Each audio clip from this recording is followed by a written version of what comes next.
అండి. మరి లేఖన భాగం నుండి 8వ కీర్తన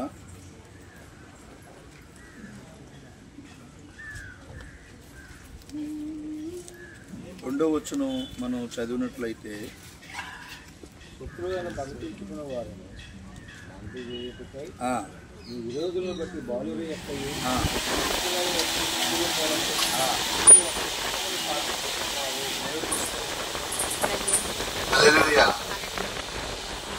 చంటి పిల్లల యొక్క స్తుతుల మూలమున నీవు ఒక దుర్గమును స్థాపించి ఉన్నావు. దేవునికి స్తోత్రం. దేవుడు మహాకృపను బట్టి, మహాదయను బట్టి సాల్వను అలాగే మరి సిస్టర్ గారు ప్రేమించి చిన్న 2వ సంతానం నా సహోదరి మీనాన్ని బట్టి ఆ బిడ్డను మరి తన భర్త ప్రభు ఏకపరిచి వారికి ఇచ్చిన సంతానం. దేవునికి స్తోత్రం. మన పిల్లల ద్వారా దేవుని నామానికి ఏం రావాలండి? మహిమ రావాలి, ఘనత రావాలి. ఎందుకంటే 127 కీర్తనలో గర్భఫలము యెహోవా ఇచ్చు బహుమానం. ఈ లోకంలో అనేక మంది అనేక సందర్భాల్లో మనకిచ్చే గిఫ్ట్స్ చాలా వాల్యుబుల్ గా మనం చూస్తాం. అన్నిటికంటే శ్రేష్టమైంది దేవుడు మన చేతిలో ఇచ్చిన బహుమానం. కుమారులు యెహోవాని గురించి స్వాస్యం, ఆస్తిగా దేవుడు మన చేతిలో మరి కుమారులు గాని కుమార్తెను గాని పెట్టినప్పుడు దాన్ని మనం చాలా విలువైన వాల్యూగా దాన్ని మనం చూడాలి, దాన్ని ప్రొటెక్ట్ చేయాలి, దాన్ని కాపాడాలి. మరి చంటి బిడ్డ ఈరోజు 21వ రోజుకు మరి ఆ ఉయ్యాలలో వేయడం ద్వారా మరి తల్లి ఒడి నుంచి ఎక్కడికి వెళ్తుందంటే లోకంలోనికి, అంటే కొంచెం ఎడబాటు అనేది ఈరోజు జరుగుతుంది. దేవునికి స్తోత్రం. చిన్ననాటి నుండి కూడా ఆమె చెవికి ఏమైనా పడాలంటే దైవికమైన సంగీతం, దైవికమైన పాటలు, దైవికమైన ఆ చిన్ననాటి నుండి కూడా, అంటే ఆమెకంతా అర్థమైపోతుందని కాదు ఇక్కడ ఉద్దేశం.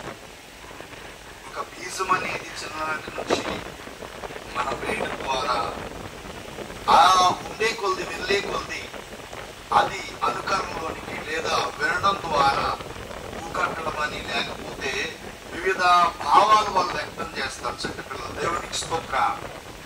మనం ఆ రీతిగా చిన్ననాటి నుంచి కూడా వారికి ఆ రీతిగా మనం నేర్పించాలి. దైవికమైన పాటలు, లోక సంబంధమైన పాటలు కానీ లోక సంబంధమైన విధానాలు కానీ మనం అలవాటు చేయకూడదు. దైవికమైన క్రమంలో, దైవికమైన విధానంలో దేవుని పాటలు లేదా దేవుని వాక్యాలు చిన్ననాటి నుండి మనం వినిపించడం ద్వారా రేపన్న రోజున అది మనకెంతో దీవెన, అది మనకెంతో ఆశీర్వాదం. ఇక్కడ ఇంకొక మాట చెప్పాలి. ఒక స్త్రీ తను ప్రసవించేటప్పుడు, అది ఆడబిడ్డ అయినా మగబిడ్డ అయినా, దానిని ఆ ప్రసవించే ఆ విధానాన్ని ఏ కొలమానం ప్రకారం కొలుస్తారు? డెబిల్స్ లెక్కన కొలుస్తారు. డెబిల్స్ అంటే సుమారుగా 48 డెబిల్స్ మట్టికి ఒక స్త్రీ తన యొక్క నొప్పి తట్టుకోగలుగుతుంది. కానీ ప్రసవించేటప్పుడు ఒక స్త్రీ 52 డెబిల్స్ శక్తిని ఉపయోగించవలసి వస్తుంది. ఆ సమయం ఎలా ఉంటుందంటే దేవుని మహాకృప, మరొక జన్మ. ఆ సమయంలో మరి దేవుని కటాక్షము, దేవుని కనికరం మీదకి వచ్చి చాలా వేదనతో, చాలా బాధతో ఆ యొక్క ప్రసవం జరిగిన తర్వాత ఆ బిడ్డను చూసినప్పుడు ఆమె లోపల ఉన్న వేదన, ఆమె లోపల ఉన్న కన్నీరు, ఆమె లోపల ఉన్న దుఃఖమంతా కూడా మర్చిపోతాం. దేవునికి స్తోత్రం. ఎంతో వేదన. దేవునికి స్తోత్రం. 48 డెబిల్ శక్తిని ఉపయోగించే ఒక స్త్రీ 52 డెబిల్ శక్తిని ఉపయోగించాలంటే చాలా అది వేదనతో కూడింది. ఆ మరణకరమైన పరిస్థితి, చాలా భయంకరమైన పరిస్థితి. కానీ ఆ వేదనంతా, ఆ బాధ అంతా తన చంటి బిడ్డను చూడడం ద్వారా, అది ఏ బిడ్డ అయినా సరే ఒక్కసారిగా తన యొక్క ముఖంలో సంతోషం, ఆ బాధని, ఆ కన్నీరిని ఆమె మర్చిపోతుంది. ఇది వాస్తవమైన సంఘటన, ప్రతి కుటుంబంలో జరిగే సంఘటనే. మన బిడ్డల ద్వారా దేవుని నామానికి ఏం రావాలండి? మహిమ రావాలి.